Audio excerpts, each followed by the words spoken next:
Do not stay at a haunted house. I've always been the adventurous type. When my friends and I heard about the old Victorian mansion at the edge of town, we couldn't resist the temptation. The house had been abandoned for decades, the once grand structure now decaying under the weight of time. Rumors about its dark history had floated around for years. People said it was haunted, cursed even, but to us, it was just another challenge. A weekend of ghost stories, a bit of harmless fun. That's what we thought, anyway. It was a cold Friday night when we arrived at the mansion. The air felt unnaturally still, as if the house itself was holding its breath. The large wrought iron gates creaked open with a protesting groan, as though they hadn't been moved in years. We parked our cars on the cracked gravel driveway and stood there for a moment, looking up at the looming house. Its windows were dark, the once beautiful facade now marred by rot and neglect. Vines crawled up its sides like veins, and the roof sagged under the weight of time. "Are we really doing this?" Sarah asked, her voice trembling slightly, though I could tell she was trying to mask it with bravado. "Of course," I replied, flashing her a grin. "It's just an old house. Nothing to be afraid of." We grabbed our flashlights and bags, heading up the cracked stone steps and through the creaking wooden door. The hinges protested, but the door opened without much effort. Inside, the air was thick with dust and decay.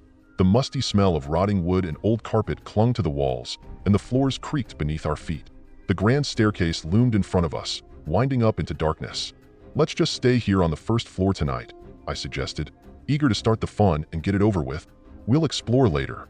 Everyone agreed, and we settled into the parlor, where an old fireplace still stood, though the hearth was empty and cold. We set up our sleeping bags and began to chat, telling ghost stories to pass the time.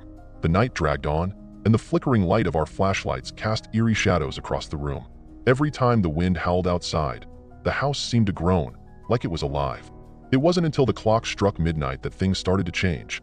At first, it was subtle, a shift in the air, a change in temperature.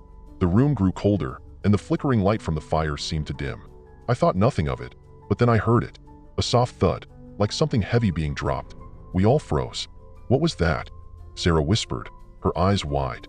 "I don't know," I said, trying to sound calm. "Probably just the house settling." But even as I said it, I knew it wasn't true. The air in the room grew heavier, and I could see my breath in front of me. The fire sputtered and died. We were left in near total darkness, the only light coming from our flashlights, which now seemed to flicker and dim as well. "Maybe we should go upstairs," Mark suggested. He was always the brave one, the one who liked to push things to the limit.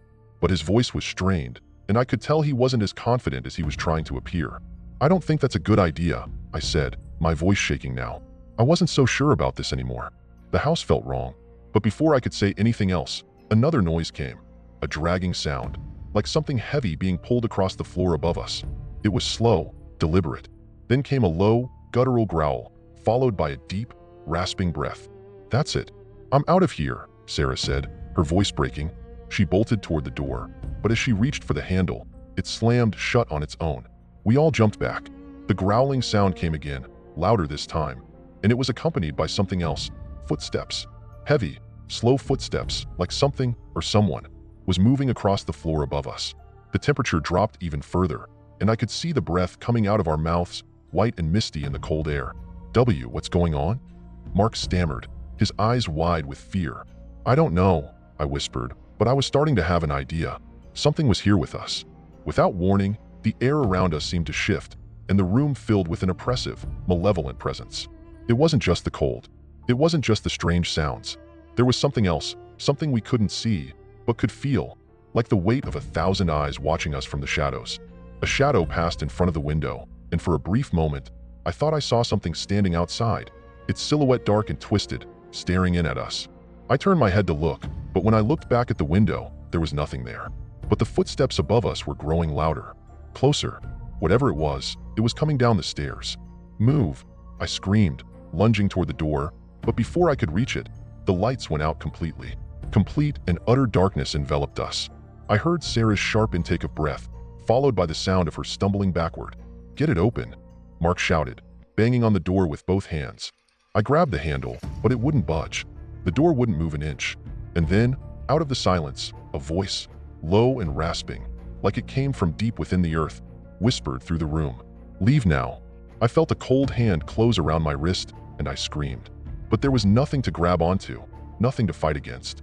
The hand vanished as quickly as it had appeared, but the feeling of it lingered, ice cold against my skin. We were trapped. The footsteps above us reached the bottom of the stairs. I could hear them moving closer, and I knew in that moment, whatever was upstairs wasn't human. The heavy, dragging steps were accompanied by the low, guttural growls and the faint sound of something scraping against the walls. Whatever it was coming for us. Mark, who had been pounding on the door, suddenly went silent. I looked over, but he was gone. "Mark," I called, my voice trembling. No answer. I reached for Sarah, but she was gone too. I was alone. I don't know how long I stood there in the dark, too terrified to move. The footsteps stopped at the bottom of the stairs, and then, as if the house itself decided to release me, the doors suddenly swung open with a deafening crash. I didn't hesitate. I ran. I didn't look back. I don't remember how I made it out of that house. All I know is that when I finally emerged into the cool night air, I was gasping for breath, my heart racing. The mansion loomed behind me, silent and still once more, but I could feel the presence in the shadows, watching me.